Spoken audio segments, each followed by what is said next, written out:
buenas tardes, mi nombre es Mariana Pellegrini.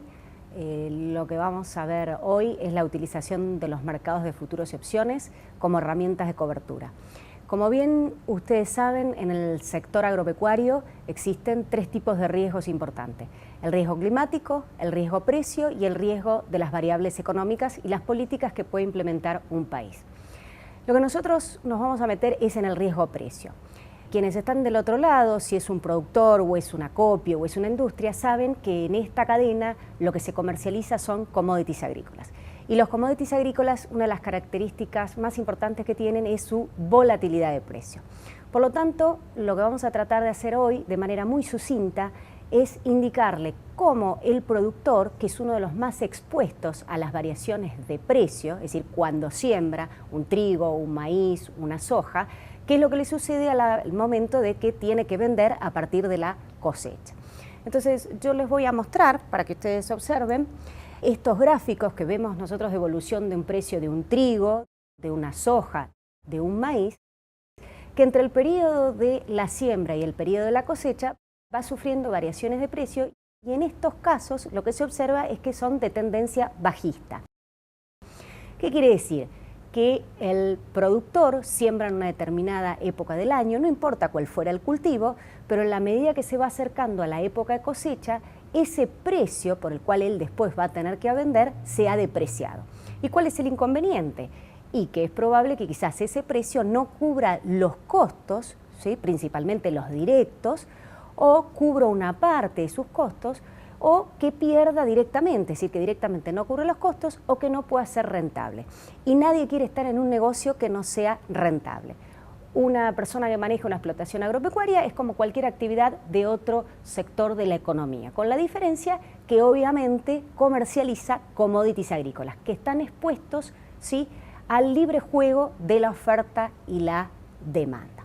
Por eso lo que nosotros hablamos es qué podemos utilizar del mercado de futuros como herramientas para reducir o minimizar el riesgo.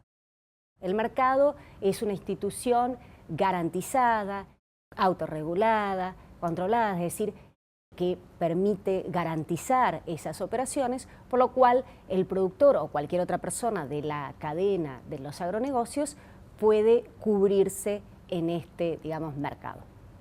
Por lo tanto, lo que yo les quiero mostrar ahora es por qué el productor debe cubrirse. Si bien en los primeros gráficos nosotros vimos las variaciones de precio, ahora vamos a tomar puntualmente una gráfica de la campaña 2009-2010, donde vemos la evolución del precio del contrato de futuro de soja mayo. ¿Qué quiere decir el contrato de futuro de soja mayo? Que yo en el mercado de futuro, ¿sí?, puedo obtener un precio para más adelante. Entonces lo que vamos a ver es la evolución. Si nosotros nos paramos en la época de siembra, por ejemplo en el mes de noviembre, y observamos los precios de cotización para esos días del contrato de soja mayo 2010, estamos observando que la soja tiene un valor alrededor de los 240, 245 dólares. ¿Qué es lo que pasa con esa evolución? Es decir, a ver, el descubrimiento de este precio es todos los días al libre juego de la oferta y la demanda en el recinto del mercado. Cuando llegamos a la época de cosecha, lo que observamos en esta campaña particular es que el precio, llegando más a marzo, ha bajado notablemente y después ha vuelto a subir. Algún productor me podría decir: Mariana, pero si yo no le presto atención a la evolución del precio, lo miré en el mes de noviembre y después cuando llego a mayo veo que está alrededor de los 230 dólares, en realidad esa baja de precio que tuvo en el periodo de diciembre, enero, febrero y marzo, yo no la tuve. Le digo, sí, eso puede ser. Le digo, pero si observamos en el mes de mayo, el precio a percibir cuando yo vaya a vender la soja efectivamente en el mercado disponible es mucho más bajo que el que podría haber obtenido si me hubiese fijado un precio en el mes de noviembre. Lo que queremos mostrar con esta curva es que no existe un patrón entre campaña y campaña. Si observamos esta otra gráfica, que es del año 2010-2011, que sería la siguiente campaña, donde uno ve la evolución del precio del disponible, es decir, de la mercadería, si yo la tengo efectivamente para vender, contra el precio de la posición soja-mayo 2010-2011, vamos observando que es correlativa y volvemos a lo mismo. Nos paramos en la época del momento de la siembra y la época de la cosecha, y en este caso esta campaña es una campaña alcista. Y si yo me adelantara un poquito y colocara este otro gráfico y observáramos la 2014-2015, lo que observamos es que esta es también bajista. ¿Qué queremos decir con esto? Que cada campaña es una campaña nueva. El productor no trabaja con una campaña que sea patrón, es decir, nosotros nunca sabemos para dónde pueden ir los precios. Los precios pueden ser alcistas, los precios pueden ser bajistas o los precios se pueden mantener estables. En esa incertidumbre, que nosotros lo traducimos en riesgo porque lo podemos manejar, ¿sí? Lo que le decimos al productor es, usted puede reducir el efecto de las bajas de precio, es decir, para no tener pérdidas o reducir mínimamente esas pérdidas. ¿Eso qué quiere decir?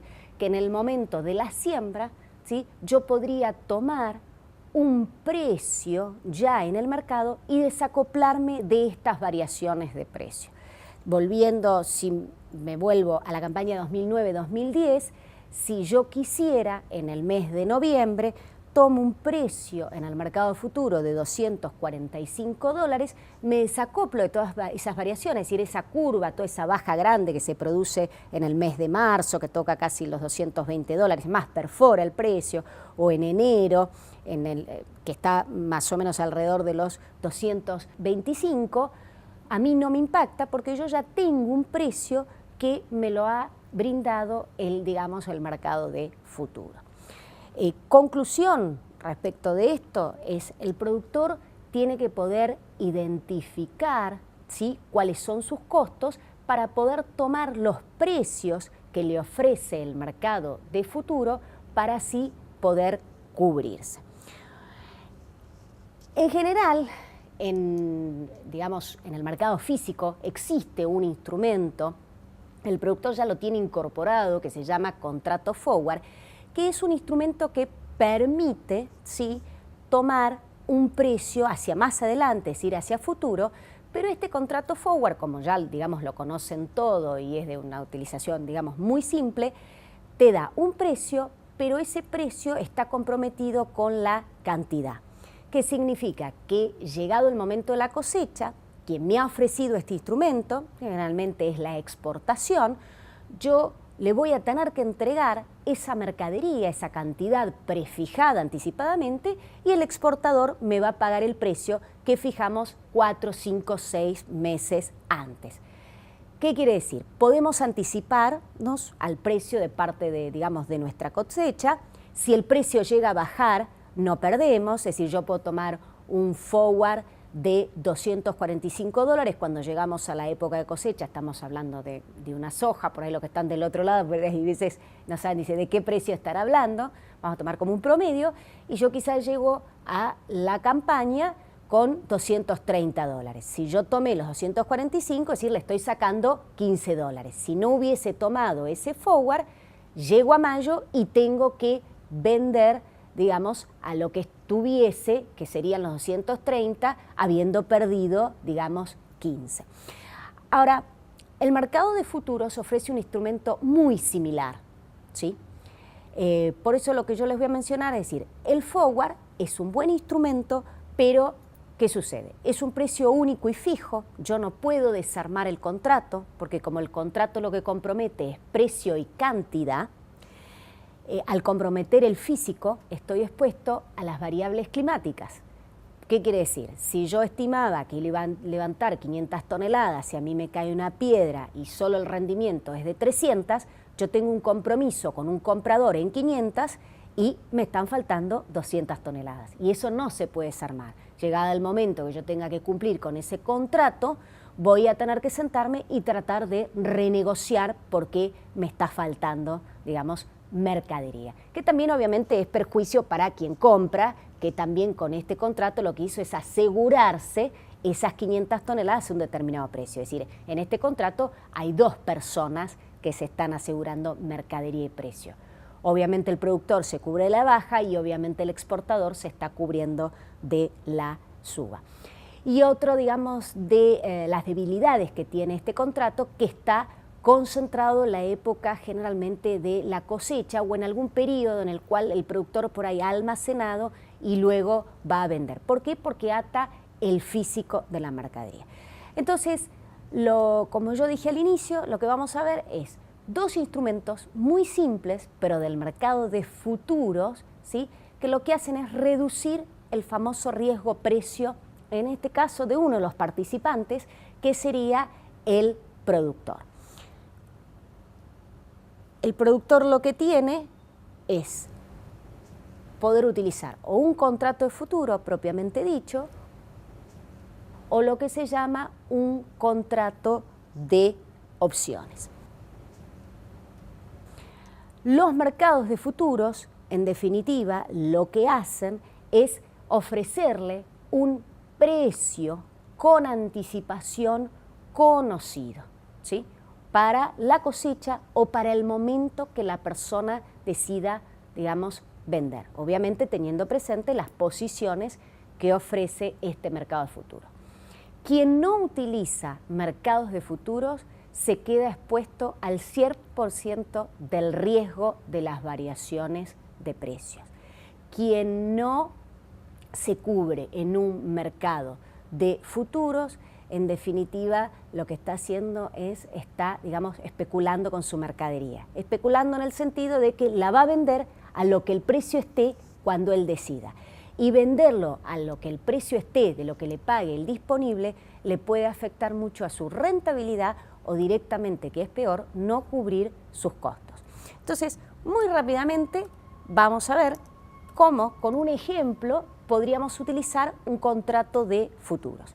Los contratos de futuros son contratos de papeles y este concepto de papeles lo que dice, a diferencia del forward, es que no ata la mercadería. Yo voy a ir al mercado de futuro a buscar un precio. Entonces vamos a situarnos, ¿no?, en lo que sería el mercado disponible, donde efectivamente el productor va y siembra y simultáneamente él decide ponerle un precio a su mercadería.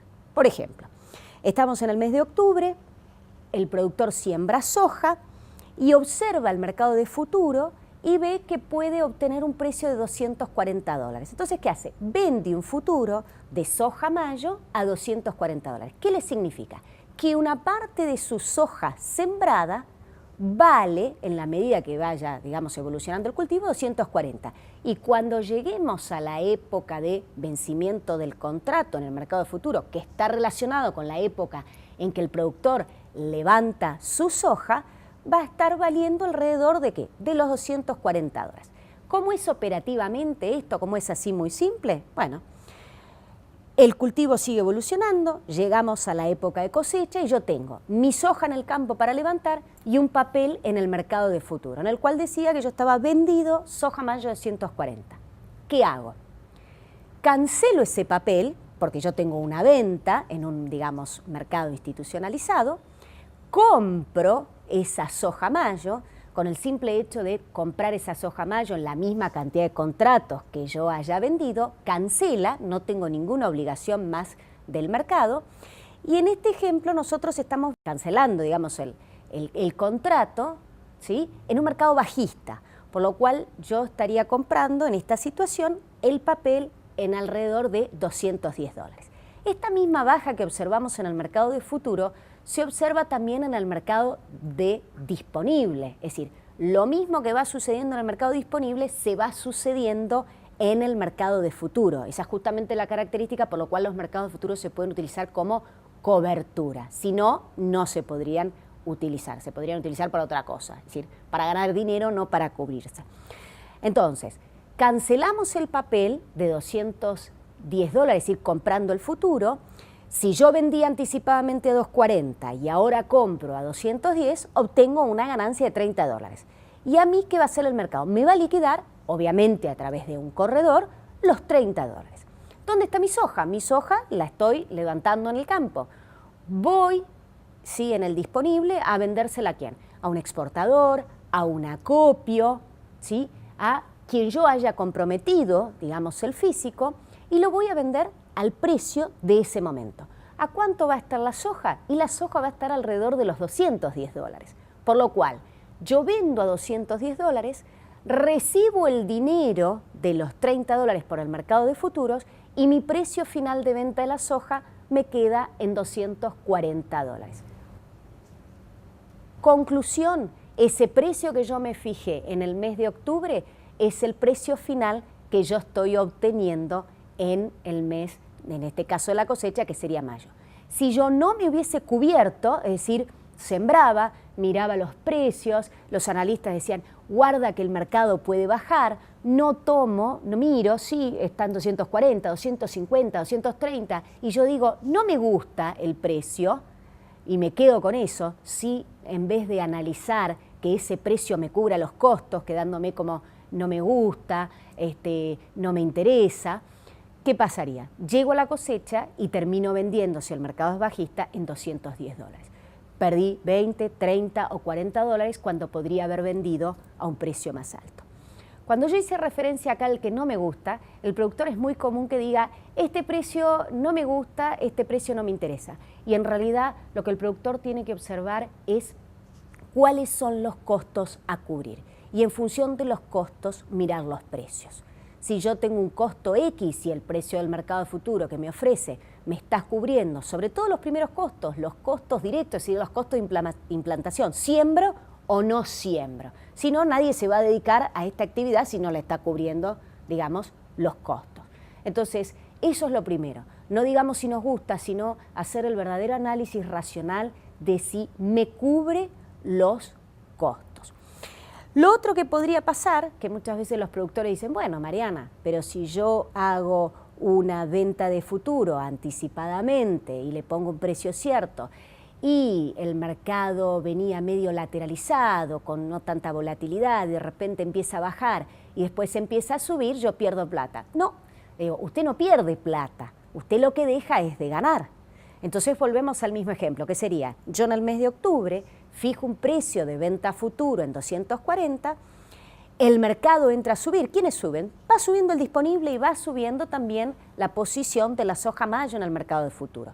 Llegamos a la cosecha, cancelo nuevamente mi papel con la operación contraria, con una compra de futuro, y si el mercado se nos va, en este ejemplo, a 260, obviamente yo pierdo dinero por el mercado de futuro, que serían los $20. Ahora, cuando yo estoy en el físico y voy a vender el disponible también aumentó, porque existe una correlación entre la evolución del precio del futuro y la evolución del precio del disponible al vencimiento. Vencimiento, llámese, en el caso de la soja, el mayo para la época de cosecha.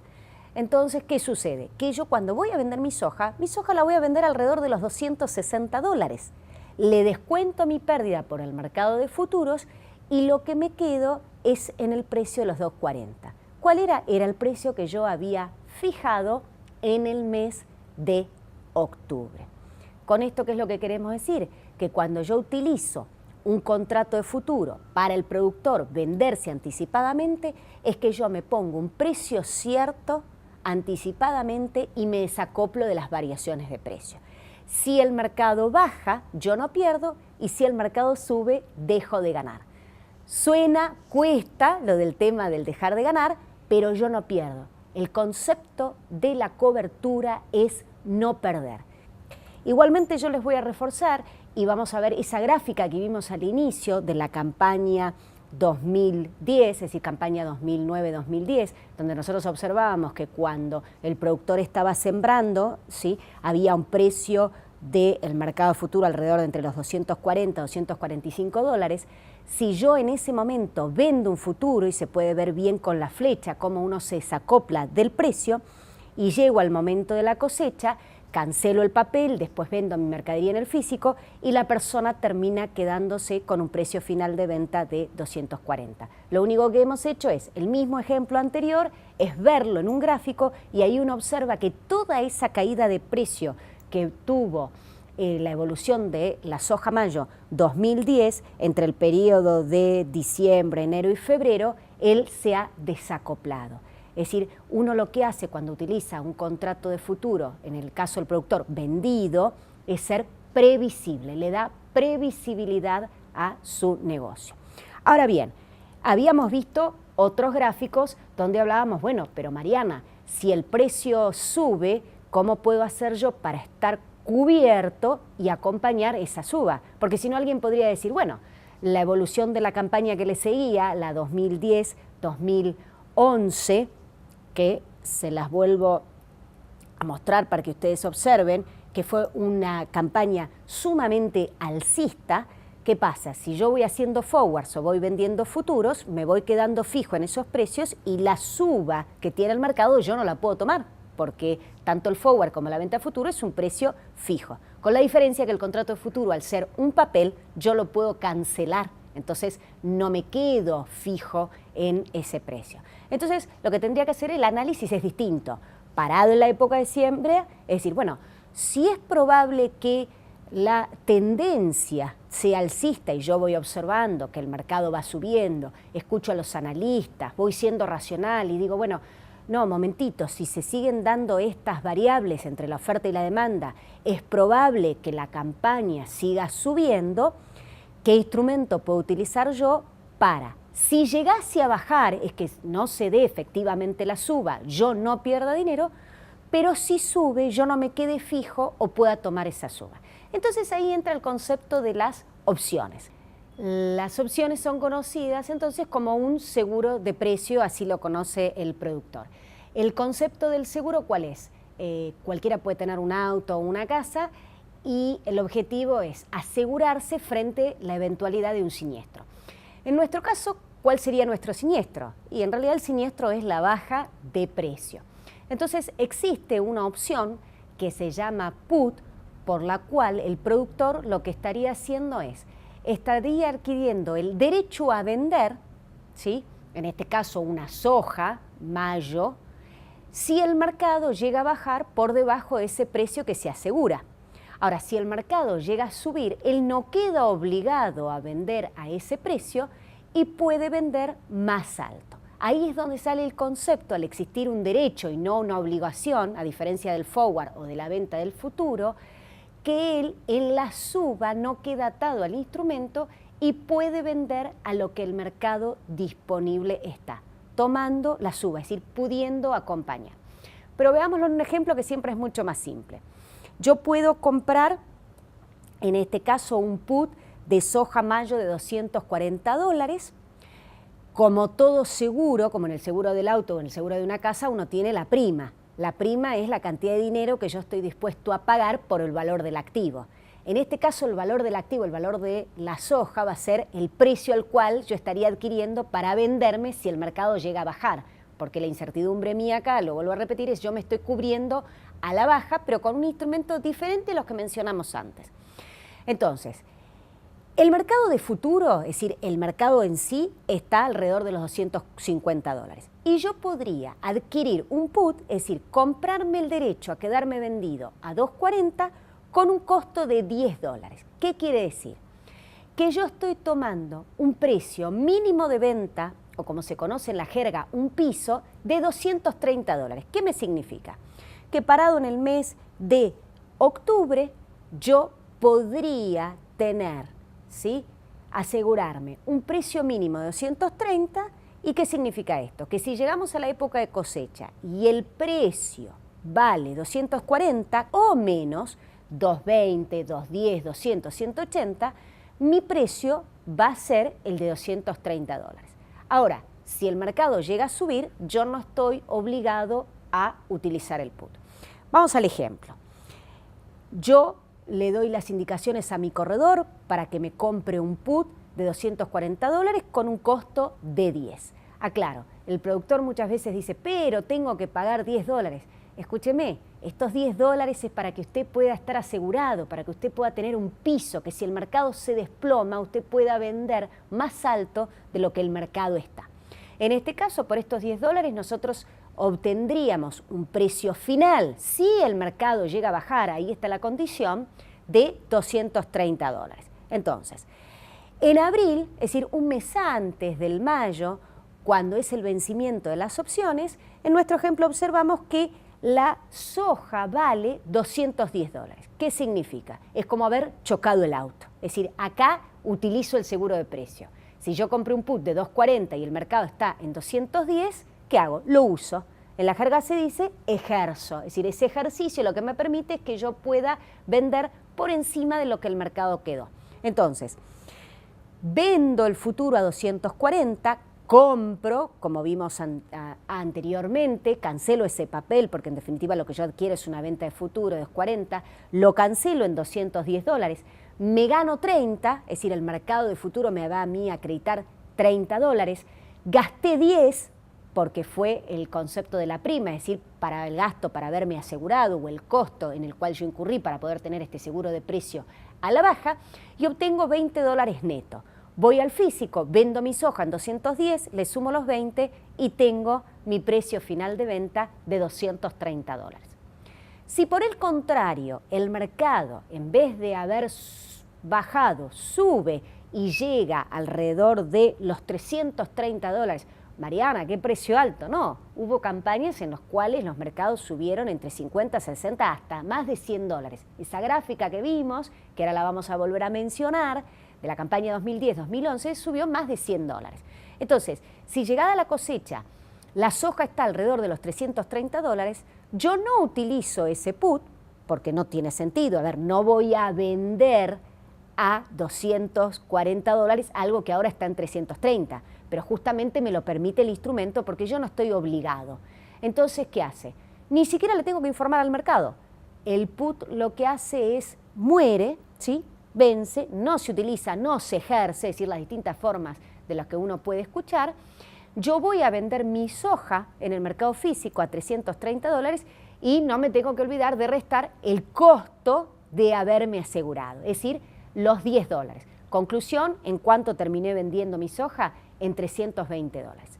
Lo mejor que le puede pasar a un productor es que no utilice las opciones, es decir, que no las ejerza, es haber comprado un put y que no lo utilice. ¿Eso qué significa? Si yo lo hago en criollo, me compré una camioneta, la aseguro y, a ver, chocarla e ir a cubrir, no. Lo peor que me puede pasar es que choque. Acá sería lo mismo. Lo mejor que me puede pasar es que yo no tenga que utilizar el put. Lo mejor que me puede pasar es que pierda las primas. Si yo pierdo las primas, es decir, eso que yo pagué, significa que el mercado ha subido y vendo más alto y puedo acompañar el mercado.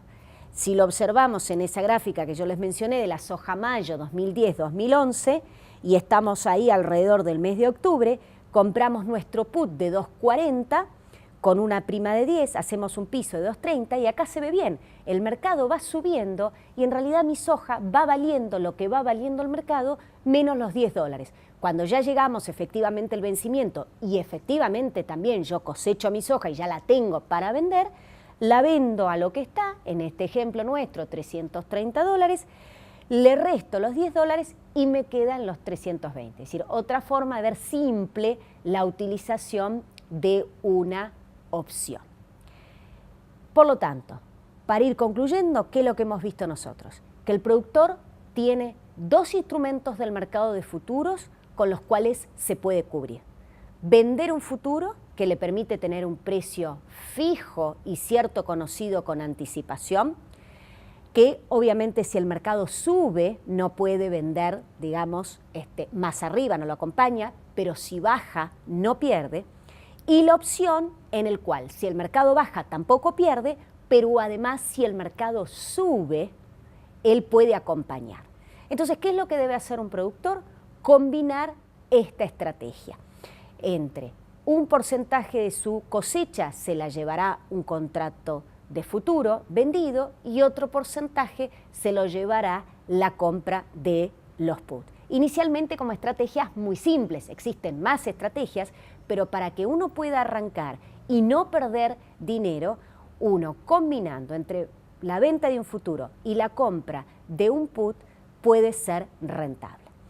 Todos los años, antes de la siembra, durante y post siembra, el productor tiene que mirar los mercados de futuro e ir armando sus estrategias. La otra ventaja es que como estos son papeles, en realidad la mercadería no está comprometida, porque llegado el caso que yo tenga un problema de factor climático, yo estos instrumentos los puedo desarmar en el mercado de futuro. No así el contrato forward que está atado. El forward nace y muere con el compromiso de la entrega de la mercadería. Por eso es mucho más beneficioso los mercados de futuros, porque al ser papeles yo los puedo desarmar. Y vamos a un ejemplo muy sencillito para ir finalizando y que se observa muy bien. La campaña 2014-2015 fue una campaña muy bajista en la cual los productores decían, mientras estaban sembrando y antes de sembrar y después de la siembra, donde veían que la soja venía bajando, pero decían, no, bueno, pero la soja puede llegar a subir, y uno le decía, pero ¿vos te fijaste bien las variables del análisis fundamental para poder decir que esa soja va a subir? Y la gente decía, no, es que yo deseo, no, es que tiene que subir. Ni el deseo, ni lo que tiene, lo que quiero, funciona en esta lógica de mercado. Es sino la racionalidad, es decir, ¿puede subir? Y no puede subir, no se están dando las variables para que suba. Entonces, ¿qué hago? Me cubro. Y si yo considero o tengo la mínima idea que puede llegar a subir, ¿qué hace? Cúbrase más flexible. ¿Qué significa más flexible? Utilice más opciones en la proporción de su estrategia. Si usted considera que es un mercado más lateralizado, que tiene menos probabilidad de subir y es mucho más bajista, se va a inclinar más a vender futuros. Entonces vamos a un ejemplito que hay acá, en donde un campo que estima cosechar 1000 toneladas, considera que vendiendo el 70% de esa estimación de las 1000, es decir, unas 700 toneladas, estaría cubriéndose. ¿Qué quiere decir esto? El productor me entiende, pero por ahí hay algún otro que escucha y dice, ¿qué significa? A ver, cuando uno dice que estima levantar 1000 toneladas, no significa que tenga que vender todo para cubrir todos sus costos. ¿Sí? Por supuesto, hay que ver obviamente los valores de los costos o para ser rentable. Pero es muy probable que una parte la venda y la otra la almacene. Lo que sí hay que identificar muy bien, y eso hay que hacerlo siempre antes de utilizar cualquier instrumento, porque si no la cartera no se puede armar, es cuánto de lo que yo estimo que voy a levantar necesitaría vender para poder ser rentable. Ser rentable sería el objetivo máximo. Si no queremos decir ser rentable, empezar a cubrir los primeros costos. ¿Cuáles? Los costos directos, que son siembro o no siembro. Y después, ¿qué otros costos o gastos? Los de administración y estructura, porque nadie vive solo de cubriendo los costos, digamos, de la siembra. Entonces, en el ejemplo nuestro de acá, consideramos que con el 70% que yo estaría poniéndole precio, eso significa cubrirse, ¿sí?, podría llegar a ser rentable o en todo caso no perder o pasar esta campaña, ¿sí?, y no liquidar capital, no tener que quedar con deudas. Entonces, en noviembre vende, ¿sí?, acá yo elegí una cartera de 400 toneladas a $256, que era lo que estaba el futuro, es decir, se queda vendido en $256, y compra un put de $250 con una prima de 7 por otras 300. ¿Por qué? Por si el mercado sube. ¿El qué hace? Dentro de las 700 pone un precio fijo en 2.56 y las otras 300 las deja ¿qué? Con un piso. Eso hace que la cartera sea más flexible. Cuando llegamos al mes de mayo, la campaña, sí, que fue lo que efectivamente pasó, la soja bajó y se fue y llegó a tocar casi los $212, con la cartera que tenía armada esta persona, le queda un precio final de venta por las 700 de 250,42. ¿Qué quiere decir esto? Las 400 toneladas vendidas a futuro con $256, eso es fijo. Haya subido o bajado el precio, las 400 le quedan a 256. ¿Y el put qué pasó? También actúa el piso, es decir, choqué la camioneta, es decir, actuó el seguro de precio a la baja porque el precio se desplomó. ¿Cuál era el valor del put? $250. El precio llegó a 212, obviamente ahí tiene casi $40 que él se lo lleva. En el promedio de las 700 le quedan los 250. Este es el precio del escenario ya llegado a mayo. Pero ahora él en diciembre sí sabía el precio que le había puesto a sus 700. Y esto es lo importante, ahí donde está el concepto de la cobertura. El prorrateo entre las 400 a 256 y las 300 a 250 con el costo de $7, el parado en diciembre tenía una previsibilidad que sus 700, ¿sí?, toneladas, que el cultivo está, digamos, creciendo, depende de la zona donde nosotros estemos, él tenía un piso de 250 con 42. Es decir, menos de eso no va a valer. Si el escenario hubiese sido distinto, que el precio hubiera subido, ahí tenemos que hacer las cuentas, Mariana no tiene la calculadora, pero ¿qué sería? Las 400 que van fijas por el futuro no se mueven, van a valer siempre 256, y si el mercado subió, ¿qué pasa? Las otras 300 se venderán a lo que esté, supongamos que hubiese llegado a 270, y bueno, eran 270 menos los 7, es decir, 263. Habría que prorratear 300 toneladas a 263 y 400 toneladas a 256. ¿Qué hace? Acompañé un poco la suba del mercado. Si esta persona, y sucedió con muchos productores de distintas zonas en esta campaña que pasó, no tomaron ningún instrumento de cobertura, tuvieron que salir a vender su soja alrededor de los $212. Y les puedo asegurar que la soja de la campaña 2014-2015 con una soja de $212 no es negocio. Y muchos me van a decir, no cubrían los costos o se descapitalizaban un montón o no venían teniendo la rentabilidad que podrían haber tenido otros años. Conclusión, el productor siempre, de la misma manera que ya sabe la combinación o el paquete tecnológico que tiene que utilizar para el cultivo al que se dedique, trigo, maíz, soja, cebada, sorgo, en la zona correspondiente, también sabe a quién le va a vender, si va a almacenar, a quién le tiene que pagar ciertas obligaciones, el banco, tiene canje. De la misma manera que todo eso ya lo tiene muy bien estudiado y de manera muy eficiente, tiene que empezar a utilizar los mercados de futuro para que toda esa eficiencia se traduzca en rentabilidad, para que las personas dejen de perder frente a las variaciones de precio que tienen los commodities desde hace 1000 años y que lo van a tener de acá para adelante. Entonces, una de las premisas más importantes siempre a tener es: sepa y analice bien cuáles son sus costos a cubrir, utilizar los instrumentos para no perder frente a una baja, y si el mercado llega a subir, usted también puede acompañar eso. Y eso lo tiene que hacer armando la cartera como corresponde. ¿Es fácil? No, no es tan fácil, pero tampoco es tan complejo. Es cada año analizar la situación en la que está y uno puede, armando su cartera, dejar de perder en el sector agropecuario. Poder cubrir lo que nosotros decimos, cubra el precio de su cosecha. Muchas gracias.